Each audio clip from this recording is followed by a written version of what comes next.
ಅಂದ್ರೆ ನೀವೇನಾಗ್ತಾ ಇದ್ರಿ ಅಂತ ಯೋಚನೆ ಮಾಡಿ. ಅದ್ ಸರಿ, ನೆಕ್ಸ್ಟ್ ಕೌಂಟರ್ ಅಟ್ಯಾಕ್ ನಮ್ದೇ ತಾನೆ. ನಾವು ಸೂಪರ್ ಐಡಿಯಾ ಹೇಳ ಮಾಡ್ತೀನಿ ಅಂದ್ರೆ ನಾವು ಅಟ್ಯಾಕೇ ಮಾಡಿಲ್ಲ ಅಂದ್ರೆ ಹೆಂಗೆ ಬಾಸ್?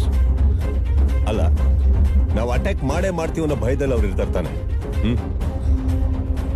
ಅಲ್ವಾ? ಹಾಗಿದ್ಮೇಲೆ ಅದ್ ಯಾಕೆ ಮಾಡ್ಬೇಕು?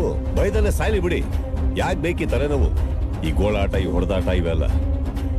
ಒಟ್ನಲ್ಲಿ ಐಡಿಯಾ ಸೂಪರ್ ಆಗಿದೆ ಬಾಸ್, ಯೋಚನೆ ಮಾಡಿ. ಹೊಳಿತು ಹೇಳಿದೆ.